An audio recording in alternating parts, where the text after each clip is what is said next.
Houston, Tranquility Base here. The Eagle has landed.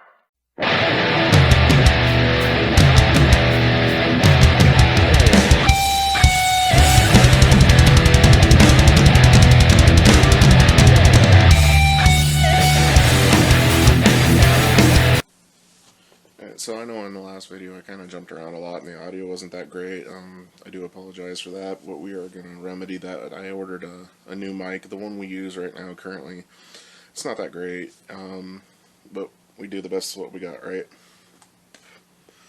Okay, so in the last video I did jump around a lot. I didn't really, I know I said I was going to post up a pic in the video of what I was talking about with the mid pipes and stuff, because I have a pic of the underneath of my car.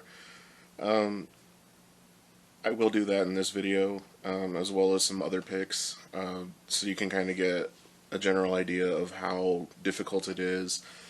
The premise of the last video was to really try to express the difficulty, not so much to dissuade people from modding, is to express the difficulty of modding a car like that. The mid pipes that they do have on the market currently, they are for shorty headers or a stock style exhaust. They're not really designed for long tube headers, which is the goal I have in mind. The big thing with it is I do plan on in the future building the motor a little further than stock. Long tube headers kind of support that mod. High flow cats and mid pipes also kind of help. Well, more than kind of, they actually help a lot. Along with a decent catback exhaust. The problem with finding these parts is that they're not a lot out there specifically designed for all-wheel drive cars. The market for all-wheel drive cars per se is not that great unless you own a Jeep Grand Cherokee. It could be better. If people have mechanical expertise, then it's not really a hindrance to them. It basically, what it all boils down to is it's just parts are hard to find for the car. It is all-wheel drive, so that means there's a lot of different about it than say like a standard 300C or RT, as I had expressed in the original video. Wheels and tires are very difficult to find. It has 19-inch wheels on it from the factory, right out of the gate. Those are very difficult tires to find, and when you do, they're very expensive. I just ordered some. The cheapest I found were about $127 per tire. Originally, I had ordered some Nittos for it, but they jumped almost $40 in price per tire in a week. And I'm just a working guy. I work a full-time job, so it's kind of hard to justify spending over $900 in tires for a car that you're eventually going to have to a point where you can burn them off pretty easily. That being said, that is one of the difficulties about the car, is the wheels and tires are very hard to find aftermarket wheels for it specifically.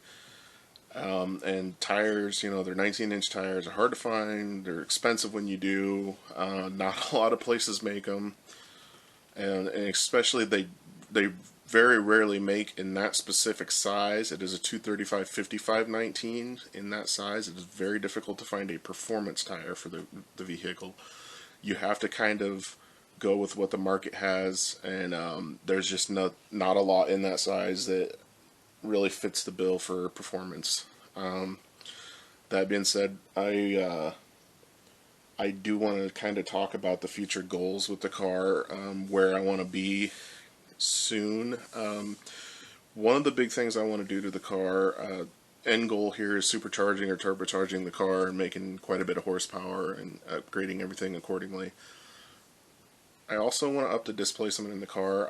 I know our channel is about 5.7 liter Hemis, and 345 cubic inch things kind of a theme in our channel.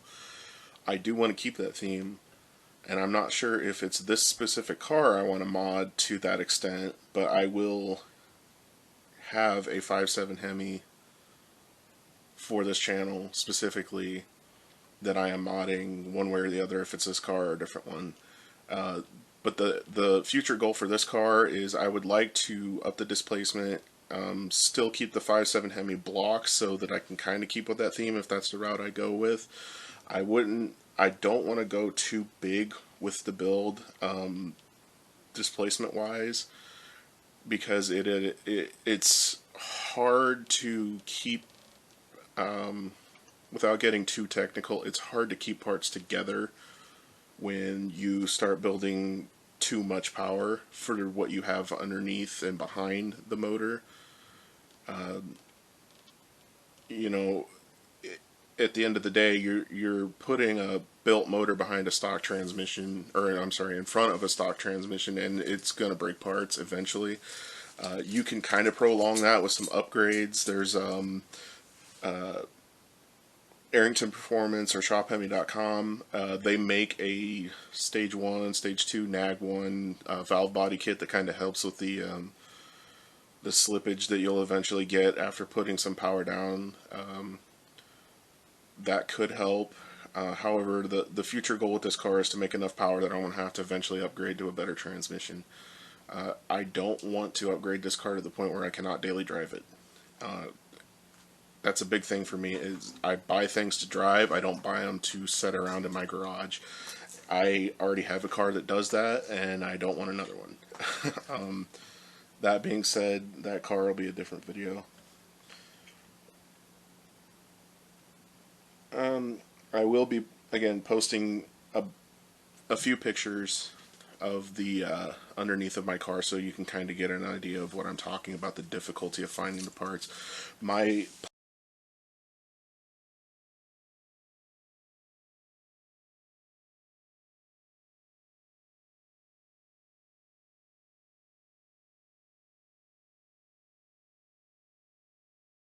plan is to find long tube headers that do work with my car.